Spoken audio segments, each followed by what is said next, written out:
Une plongée sérieuse et joyeuse dans la linguistique avec Agnès Steuckart pour saisir le processus du vieillissement de la langue et ses occurrences. Ce sera une occasion de vous faire découvrir aussi la revue Études diachroniques pour la future parution de son 3e numéro.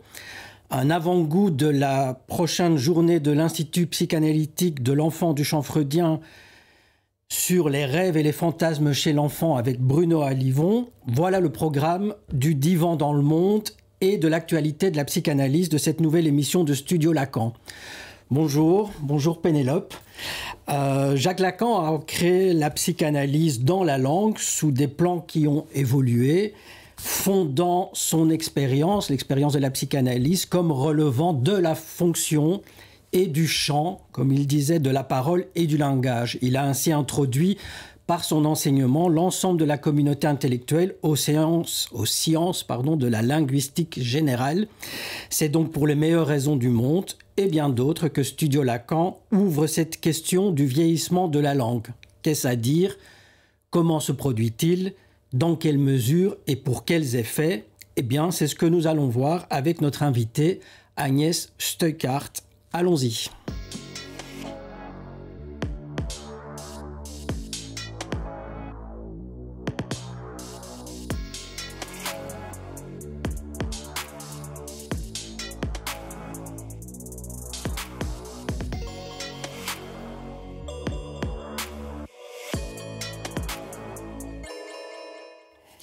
Bonjour Agnès Steuckart. Alors, vous êtes professeure de linguistique française à l'Université de Montpellier.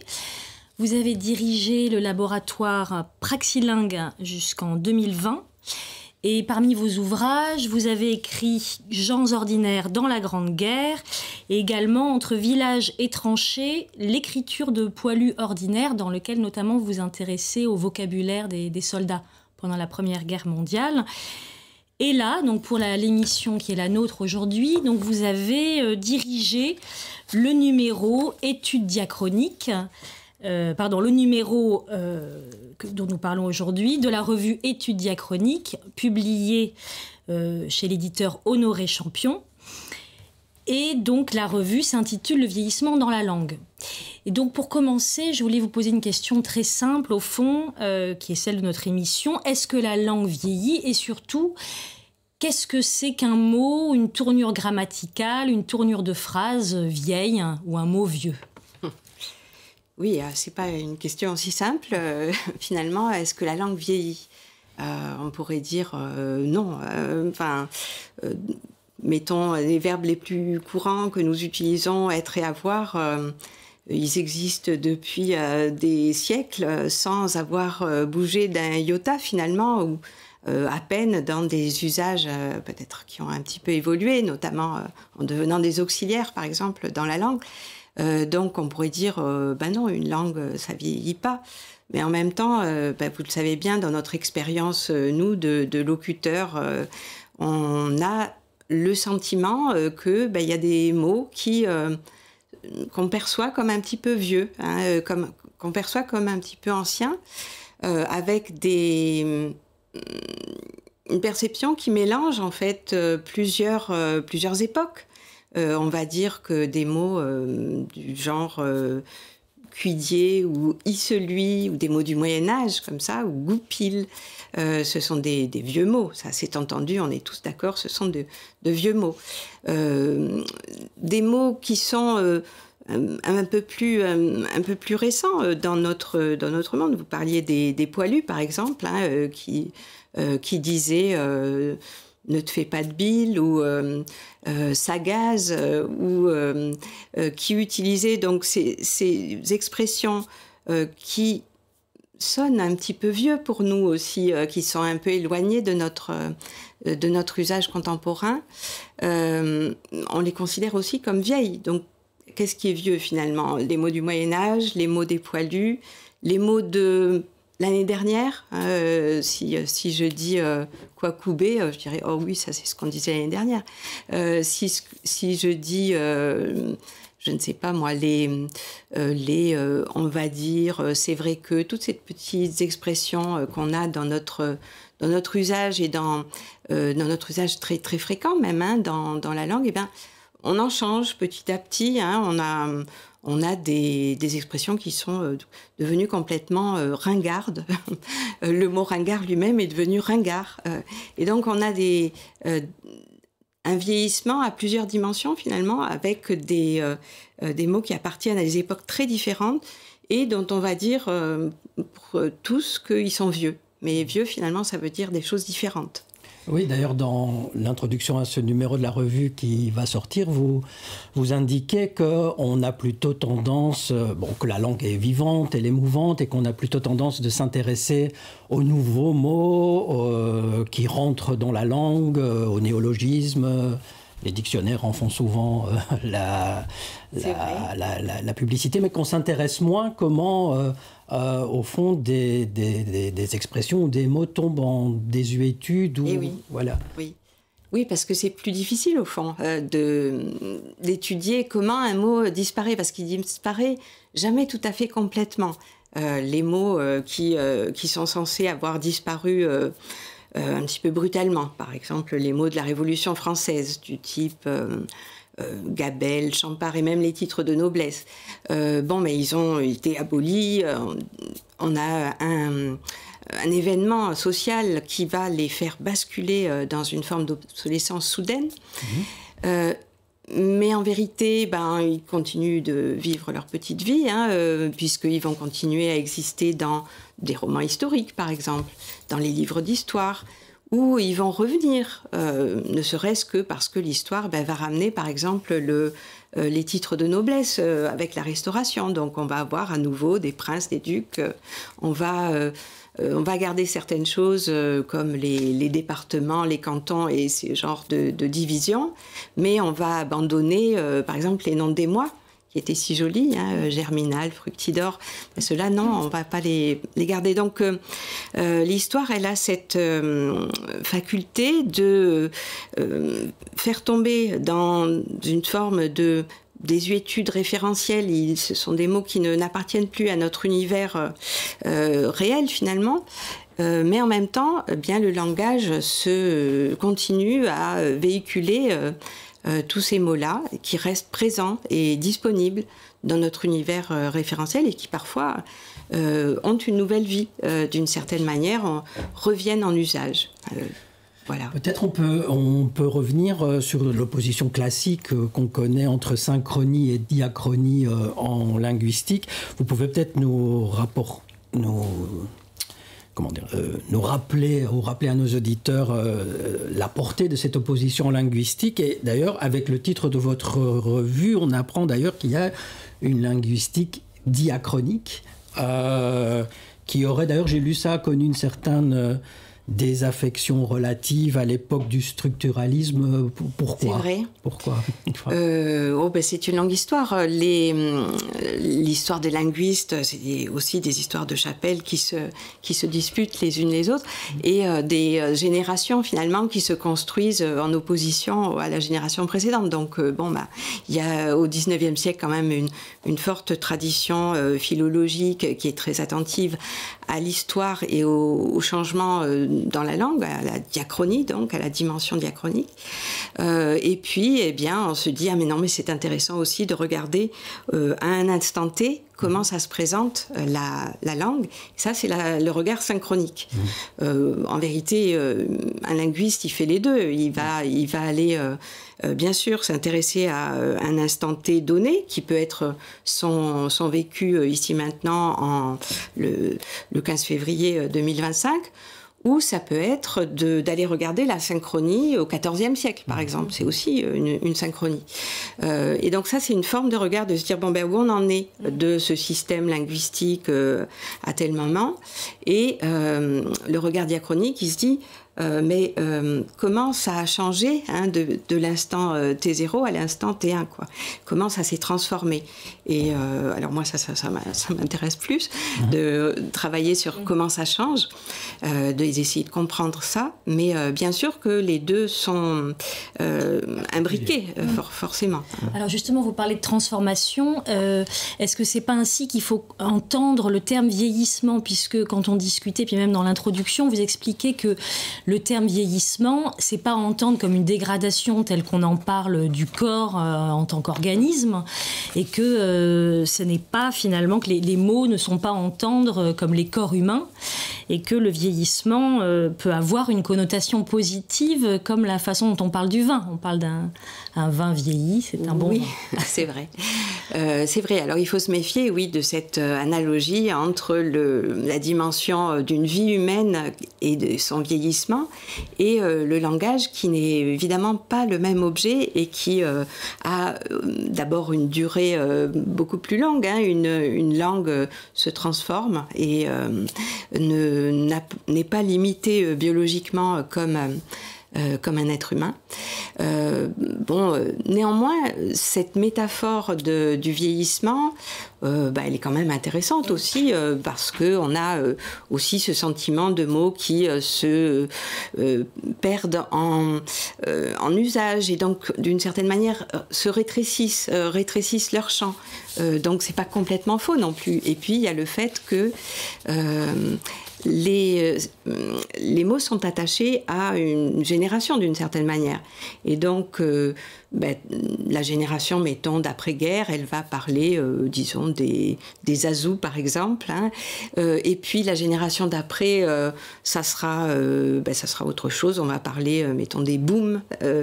Et puis, dans d'autres générations, on va parler de faire du jogging ou de la musculation, de la muscu. Et chaque génération a un petit peu ses marqueurs. C'est un petit peu comme l'histoire des prénoms, par exemple. Chaque génération a une affection particulière pour tel ou tel prénom. Et donc, bien sûr qu'il y a un lien entre les dizaines d'années que nous passons et l'image que nous nous faisons d'un certain état de la langue qui est attaché à une certaine époque. Donc, c'est pas complètement à dissocier. Et ça permet de comprendre un certain nombre de choses, mais en même temps, il faut être prudent, et une personne de 60 ans ou de 70 ans peut avoir des usages linguistiques qui appartiennent à des générations antérieures ou postérieures. Donc tout ça n'est pas du tout mécanique. On n'est pas déterminé par son âge biologique dans son usage linguistique. Alors je reviens sur les distinctions parce qu'elles sont riches pour baliser les choses. Alors dans le champ de ce vieillissement de la langue, mais aussi donc de son mouvement perpétuel et continu, il y a la dimension lexicale et la dimension grammaticale. On est plus au fait, je dirais, de la dimension lexicale, c'est-à-dire qu'il y a le vocabulaire, si je comprends bien, qui évolue, mais vous insistez aussi beaucoup dans les recherches qui sont présentes dans la revue sur la dimension grammaticale qui est en général moins abordée, dites-vous, et pourtant extraordinairement centrale. Oui, alors la dimension grammaticale ou syntaxique, cette dimension-là, elle est quand même un peu plus stable par rapport au lexique qui est très ouvert à tous les changements technologiques, aux modes aussi beaucoup, et donc le lexique il est très labile, il bouge énormément. La dimension syntaxique elle est un peu plus solide, et elle est moins sujette au changement, mais elle change aussi énormément, bien sûr, si on regarde le temps long.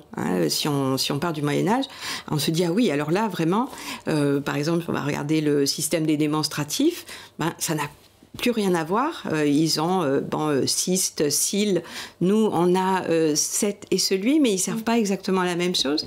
Et c'est pas exactement les mêmes formes. Enfin, ça a énormément changé entre les deux périodes. Et alors, comment ça s'est transformé, c'est ça qu'on va suivre quand on est syntacticien et qu'on regarde ces changements-là. Il y a des choses plus petites qui, par exemple, l'usage du subjonctif, ça, qu'on a peut-être présent encore en tête, parce qu'au XIXe siècle encore, on utilisait le subjonctif. Si je l'eusse su, je ne fusse point venu, eh bien, on l'utilise plus aujourd'hui. On va remplacer ça par le conditionnel, voilà, je ne serai point venu. Et ça, c'est des choses qui se font de façon un petit peu moins perceptible, parce que ça se fait en douceur, ça se fait tout doucement. Ou comme la place du pronom, je le puis faire ou je puis le faire. Vous voyez, ça, c'est des choses qui ont... Là, c'est la place qui a changé. Voilà, c'est la place qui a changé. Oui. Ce sont des petits déplacements. Dans la construction de la phrase, alors. Voilà. Et ça, c'est la syntaxe. Oui. Alors, dans la revue aussi, vous faites toute une typologie des différents vieillissements. Et donc, vous parlez de vieillissement rapide, de vieillissement catastrophique, de vieillissement lent et progressif. Il y a des vieillissements, ou des mouvements, en tout cas, qui sont moins perceptibles, notamment, vous dites l'argot, parce qu'avec l'argot, finalement, ça passe beaucoup plus vite dans le langage commun, donc on voit moins les mutations. Est-ce que vous pouvez un peu nous parler de ces différents types de vieillissements ? Les vieillissements catastrophiques, par exemple, ou brutaux ? Oui, alors les vieillissements brutaux... Par exemple, nous, on vit dans une période technologique où il y a énormément de changements très rapides, et donc on a des machines auxquelles il faut s'adapter, avec qui ont leur nom et qui ont leur vocabulaire. Après, je prends par exemple les disquettes. Moi, j'ai connu le temps des disquettes. Il n'y en a plus des disquettes. Alors ce mot disquette, moi je dis à mes étudiants, mais bon, disquette, voilà un exemple de mot qui a totalement disparu. Ils me disent, non, une disquette, ça n'a pas disparu. C'est employé pour toute autre chose maintenant. C'est pour un petit peu une formule pour draguer les filles, en gros. Une disquette, c'est ça. Ah bon ? Voilà, oui. Donc il y a les mots qui ressurgissent aussi. L'exemple classique, c'est celui de daron, qui a été un mot d'argot et qui revient. Donc en effet, il y a des mots comme ça qui disparaissent, qui peuvent ressurgir, et qui disparaissent relativement rapidement parce qu'ils sont liés soit à un univers référentiel, à des faits technologiques par exemple, ou à des faits sociaux. À des métiers aussi. Ou à des métiers, ou à des... bien sûr, des sabotiers par exemple, il n'y en a plus guère. La poinçonneuse des lilas, elle n'existe plus. Voilà, donc on a toutes ces disparitions-là qui sont liées à des changements de notre société et de notre univers technologique. Et puis il y a des changements qui sont inhérents à ce goût du changement que nous avons, qui fait que les générations, les jeunes générations en particulier, sont toujours à la poursuite d'usages qui ne seraient pas compris de leurs parents, par exemple. Et donc ce goût de se différencier fait que on est dans cette créativité éternelle finalement de nouveautés. C'est aussi le cas de l'argot qui différencie alors une partie de la population. Ça peut être l'argot scolaire, militaire, l'argot de la pègre. Autrefois, on n'en parle plus beaucoup de cet argot-là, mais enfin ça a été un terreau important. Donc c'est des secteurs de la langue qui se renouvellent de façon finalement, je dirais, moyenne. C'est pas une rupture catastrophique avec des événements du type Révolution française ou changement de l'univers technologique radical.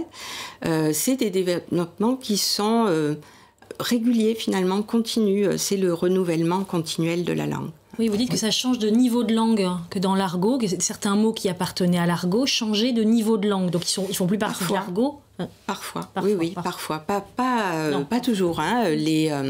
C'est une idée un petit peu rapide de dire que les mots d'argot sont acclimatés dans la langue générale et voilà, c'est pas Pas toujours le cas. Hein. Il y en a qui restent de l'argot, qui ne sont pas acclimatés. Il y en a quand même beaucoup comme ça.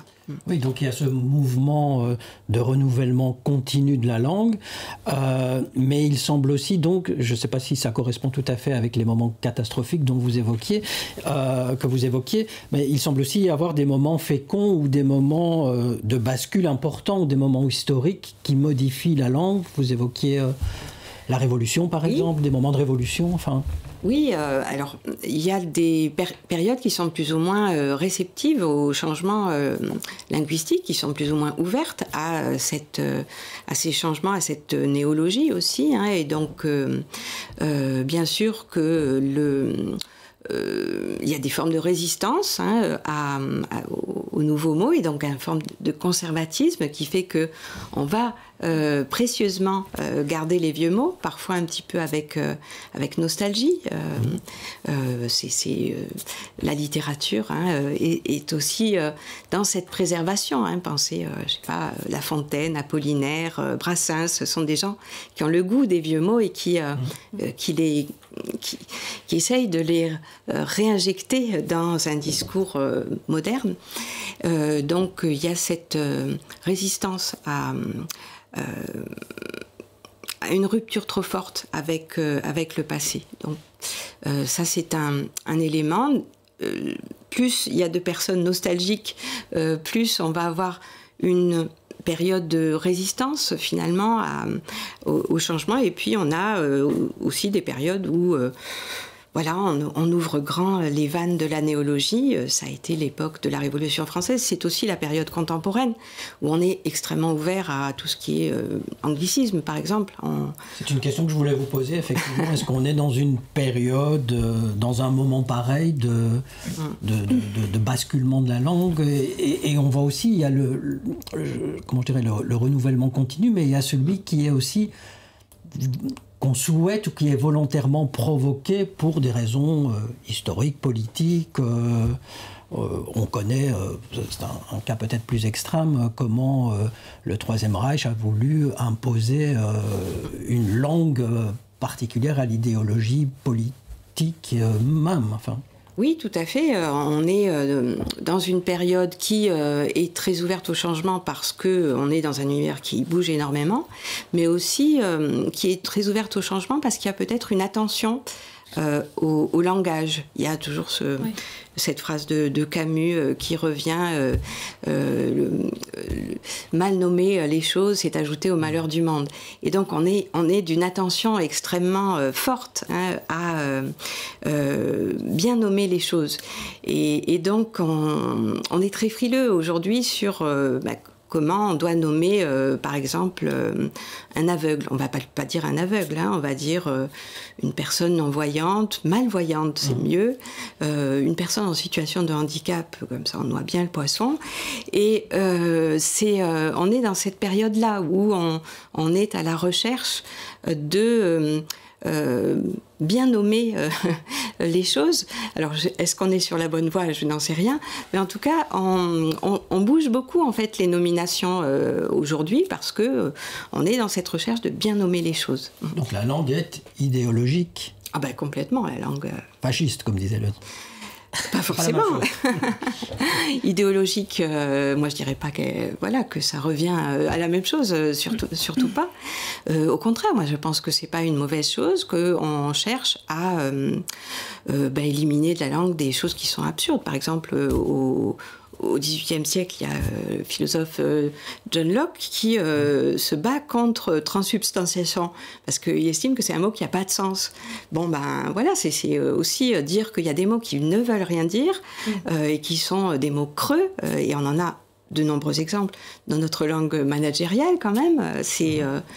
Voilà, c'est aussi intéressant. Je pense que tous les mots du type gouvernance, bienveillance, repentance et tous ces mots que nous affectionnons, c'est des mots qui dissimulent beaucoup et qui sont à interroger. Oui. Alors justement, comme on parle de notre époque, on a un peu l'opinion, il y a l'opinion commune qui circule comme ça, qui dirait que la langue aujourd'hui, notamment celle qui circule sur les réseaux sociaux, signe, notamment par les jeunes, etc., signe un appauvrissement. Alors c'est une question, je pense que vous n'êtes pas tout à fait de cet avis-là, qu'il n'y a pas un appauvrissement de la langue via les réseaux sociaux, mais au contraire une créativité importante. Oui, c'est une question fondamentale d'ailleurs et un petit peu préalable. Est-ce que vieillissement de la langue, est-ce que c'est synonyme d'appauvrissement ? Alors, la langue des réseaux sociaux, c'est une langue qui est à la fois du point de vue du rapport à la norme, donc à nos habitudes orthographiques, syntaxiques, etc., qui est quand même très différente et très plus libre, on va dire, hein, qui a ses façons à elle, qui a aussi du point de vue lexical une grande créativité, oui. Donc avec beaucoup de propositions d'emprunts à l'anglais, à l'arabe, mais aussi de création de verlan, par exemple, hein, en scred, par exemple, ou des formules comme ça. Qui passent dans le lexique après. Il y a des mots créés qui après deviennent... Oui, alors il y a une circulation, hein, c'est pas... Il y a des usages qui sont des usages, mettons, des jeunes dans les lycées et les cours de récré, qu'ils font passer sur les réseaux sociaux et inversement, ils lisent dans les réseaux sociaux et ils rediffusent. Hein, tout ça est quand même pour eux. Voilà, donc le monde des réseaux sociaux, c'est une espèce de cocotte-minute, hein, où le langage est très libre finalement et très créatif, avec bien sûr parfois des créations discutables et peu intéressantes finalement, mais aussi avec des choses très, très amusantes finalement. Mais vous disiez quand même en passant que... il y a une dimension de profusion de mots qui noient le poisson, des mots creux, vous disiez, enfin, tous ces mots en anse qu'on... Oui, ça c'est un trait de notre époque. Voilà. Oui, effectivement, c'est un trait de notre époque d'essayer d'être bienveillant avec tout le monde, hein, et de ménager notre ressenti et donc d'éviter dans les mots tout ce qui est blessant finalement pour autrui. À l'inverse, dans les réseaux sociaux, vous trouverez un déchaînement de violence, voilà. Et donc, les choses ne sont pas tout blanc ou tout noir. Hein. Il y a les deux mouvements existent, hein, dans nos usages, et même parfois chez nous-mêmes, dans ces manières d'utiliser le langage. Alors, quand même, comment dire, si on revient un peu sur l'époque actuelle, on vous demandait si vous pensiez qu'on était dans un moment fécond de changement du rapport à la langue. On a quand même, peut-être on rejoint un peu trop le sens commun là, mais on entend quand même qu'il y a un rejet, je dirais, ou une certaine réticence, je dirais plutôt un rejet au fond de toute la dimension complexe. On veut que les choses soient simples, la métaphore est plus très bien comprise, ou bien... L'équivoque pas supporté, oui. Une dimension de parler, on voit ça quand même monter sur la scène en politique qui est fait de slogans éminemment simples, répétés à l'envi, et la puissance que ça a. Est-ce que vous trouvez que... et en plus, ça s'accompagne, comme vous disiez, alors aussi d'une montée en puissance, une espèce d'éructation ou d'obscénité. Est-ce que vous avez l'idée qu'on est là dans un moment particulier, du rapport à la langue, disons ? Certainement, je ne sais pas si c'est seulement la langue, mais la langue est concernée par l'évolution du rapport aux politiques et aux médias en général. On est dans une société où fluide, comme on dit, liquide même, où peut-être que les hiérarchies sociales sont moins marquées qu'elles n'ont pu l'être dans le siècle précédent. Même au sommet de l'État, il y a une manière d'utiliser la langue. Vous seriez dans la merde. Le général de Gaulle n'aurait peut-être pas dit ça. Il aurait dit vous seriez dans la chienlit. Il aimait les vieux mots lui aussi, et il les cultivait.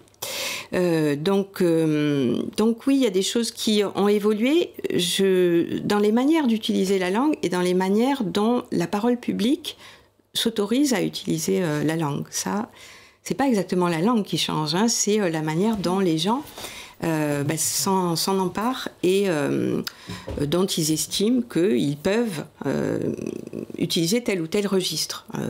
Le président de la République, autrefois, se tenait à un certain registre élevé, on va dire. Depuis 2012, on va dire, le président de la République ne se tient plus du tout à un registre élevé. C'est comme ça. Oui, c'est important, si je peux rebondir. Vous nous disiez lors de conversations préparatoires, là encore vous insistez, c'est pas tellement la langue qui change, c'est pas qu'elle s'est appauvrie. Vous avez travaillé sur, vous disiez les lettres de la Grande Guerre, et que le vocabulaire n'était pas beaucoup plus riche, mais ce que vous dites, c'est que il y a une montée de cette langue, comment dire, plus appauvrie dans des sphères. Je ne dirais pas appauvrie. Je dirais un usage d'un registre qu'on n'attendait pas. Voilà. Sur la place publique autrefois. Oui, mais c'est la langue avec ses usages familiers, oraux, elle a toujours existé. Et le fait est qu'on l'a restreignée davantage dans le cercle de la famille ou de la vie quotidienne. C'est vrai qu'aujourd'hui, elle a pris un peu pignon sur rue, et le fait aussi que les réseaux sociaux la mettent à l'écrit, cette langue-là, lui donne un statut différent. L'écrit a toujours eu cette réputation d'être un petit peu un registre plus élevé, ce qui n'a pas en réalité, quand je lis les lettres des poilus, c'était pas forcément du registre élevé, mais c'est la réputation de l'écrit d'être sur un registre plus élevé. Et donc, le fait que un usage de la langue, qui est un usage du quotidien, qui est un usage même provocateur, qui est un usage avec des injures, avec du verlan, enfin toutes sortes de jeux avec la langue, qui étaient plutôt du niveau de la récréation, du familier, de la conversation familière, qu'ils viennent maintenant à l'écrit. Ça, c'est un peu nouveau quand même, à ce degré-là, en tout cas. Bon, écoutez, merci beaucoup. On ne peut que encourager nos auditeurs à se reporter donc à ce numéro 3 de la revue Études diachroniques, dont Pénélope a dit en ouverture d'émission chez quel éditeur il était. Honoré Champion. Chez Champion. Puisqu'on n'a fait vraiment que survoler, alors que sur cette question du vieillissement de la langue, il y a plusieurs études et articles très pointus. Oui. Sur l'argot, sur le dictionnaire. Oui, il y a des choses sur le XVIIe siècle, enfin... elle est presque parue, elle est en commande, c'est possible, mais elle paraît au mois de mars. Eh bien, très bien. Écoutez, merci beaucoup. On va clôturer notre première séquence d'un divan dans le monde, et puis on enchaîne avec la séquence suivante sur l'actualité de la psychanalyse, pour laquelle on accueille Bruno Alivon.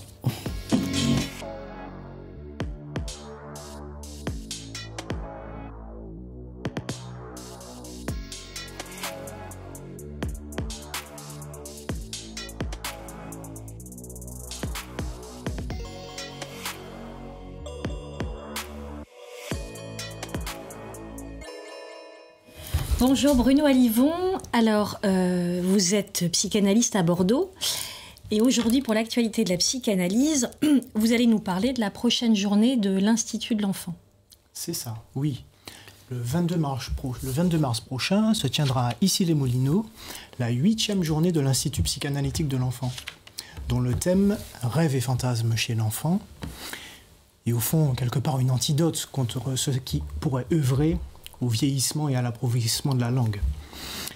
Ce thème s'enracine directement, en effet, dans ce qu'il y a de plus vivant dans la parole de l'enfant, soit la dimension de l'inconscient.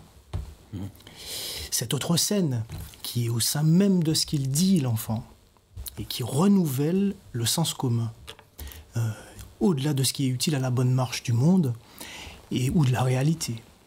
On est là dans le ça rêve, ça rate, ça rit, qui vivifie la langue. Donc c'est un événement, cette prochaine journée de l'Institut psychanalytique de l'enfant, qui pourrait intéresser les auditeurs du Studio Lacan. Oui, tout à fait. Vraiment, ça s'adresse... Ça tombe bien. Oui. Aux auditeurs de Studio Lacan, parce que ce thème de travail, au fond, met en mouvement deux concepts lacaniens, le rêve et fantasme, de façon très concrète. De la façon, au fond, dont Lacan concevait la psychanalyse et la transmettait, c'est-à-dire là où elle touche à la vie de tous les jours. Cette journée s'adresse effectivement à toute personne en fait concernée par le champ de l'enfance, professionnels, parents, etc. Toute personne qui s'intéresse à la façon dont on peut donner sa valeur à ce que dit un enfant, mais aussi l'efficace à sa parole, que ça ne tourne pas dans le vide, quoi. Et dans la très dynamique préparation de cette journée, menée par Angèle Terrier, qui est sa directrice, avec le comité d'initiative de l'Institut de l'enfant, cela se constate déjà nettement. S'intéresser à l'inconscient de l'enfant, par le prisme de ses rêves et de ses fantasmes, offre des outils très précieux pour entendre et accueillir ce qu'un enfant a à dire. Alors Bruno, au fond aujourd'hui, il y a des tonnes, on entend des tonnes de conseils de la façon dont on doit écouter les enfants, proposer des choses aux enfants, des recommandations, etc. Mais cette journée, évidemment, et l'orientation analytique se distingue complètement de tout ça. En quoi c'est un événement tout à fait différent de tout ce qu'on entend aujourd'hui? Oui, vraiment, il existe déjà un immense corpus disponible de savoir sur l'enfant. On croule sous tout ça, vraiment, c'est à la mesure de ce que l'enfant est un objet d'intérêt majeur de notre époque. Conseils, comme tu disais, Pénélope, diagnostic, protocole, recommandations, etc. Bien. Hélas, les réponses proposées ne produisent pas toujours les effets escomptés.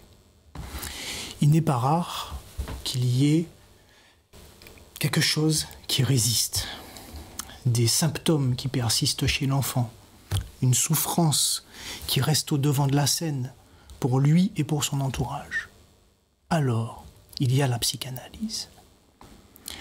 Alors, pour trouver y voir plus clair, pour s'écarter du poids de ces réponses toutes faites, l'Institut de l'enfant, la prochaine journée de l'Institut de l'enfant, sera là pour ça. C'est la psychanalyse qui peut accueillir ces restes, ces points de butée, ce qui rate, ce qui ne va pas dans ces cases préétablies et qui peut ouvrir pour l'enfant une voie permettant de se faire responsable dignement de ce qui se passe pour lui et de façon moins douloureuse. Alors, rêve et fantasme chez l'enfant, commençons par comment est-ce qu'on pourrait situer le rêve? Donc chez l'enfant en particulier, mais de façon générale, je dirais dans l'orientation lacanienne. Oui. Le rêve a une fonction centrale dans l'orientation lacanienne. Lacan a situé le désir de rêver, le rêve, comme le propre de l'être parlant, au fond. C'est essentiel, au fond, cette dimension du rêve pour masquer et traiter ce que le réel de la pulsion a d'insupportable. Nous sommes là dans l'usage des mots et des signifiants comme médicament, cataplasme, onguent, comme a pu le dire joliment Lacan. Il y a cette nécessité pour tout sujet, et pour l'enfant donc, d'en passer par la dimension de la fiction, qui est un des aspects de ce qui se produit dans un rêve. Freud avait recueilli et situé cette importance de la fiction dans les jeux et dans les histoires des enfants. Il disait que c'est du sérieux, que les enfants y investissent une grande quantité d'affect. Et c'est là que se situe l'éthique analytique, dans ce sérieux-là, dans l'accueil au sérieux de ces productions des enfants. Ce que produit l'interprétation analytique, c'est de rendre effectif à partir de ces investissements de l'enfant des déplacements de libido, que cela puisse s'effectuer. Et à partir de là, pourra s'alléger pour l'enfant ce qui lui pèse, ce qui l'écrase, pourra se diffracter, se décompacter, ce qui l'agite ou ce qui l'attriste. C'est cette pragmatique de la parole de l'enfant qui sera au cœur de la prochaine journée de l'Institut de l'enfant. Alors, Freud a pu dire que le rêve était la voie royale qui mène à l'inconscient, donc on a vraiment l'idée que le rêve a quelque chose de spécifique au fond. Oui. Merci de souligner ça, Pénélope, c'est très important. Car en effet, le rêve convoque le réel, comme l'a noté Angèle Thiriet dans son argument de la journée.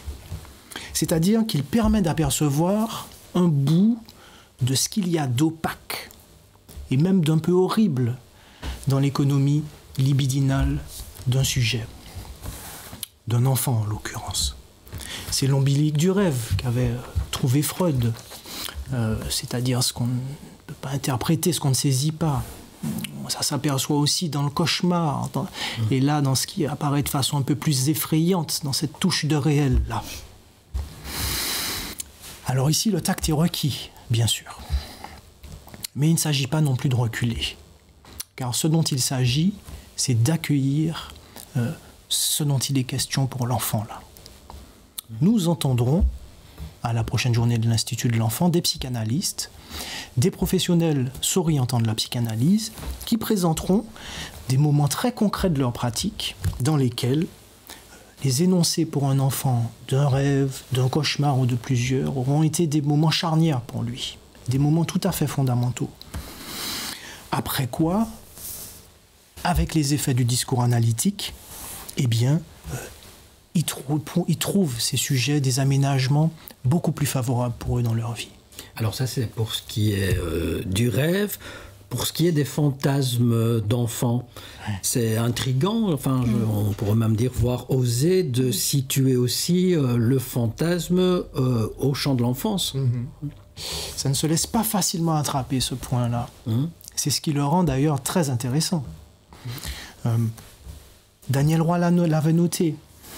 Il ne se dit pas que l'enfant fantasme. Il y a là un point qui fait un petit peu difficulté. C'est en partie dû, quelque part, à l'usage actuel de ce terme dans la langue, qui est plutôt associé à une dimension imaginaire de la sexualité et qui, au fond, évoque toute une dimension de l'obscène. Bon. Mais, là aussi, il ne s'agit pas de reculer, ni de se laisser écraser par le discours courant à ce propos. C'est étonnant, oui, mais ça produit du nouveau dans le savoir.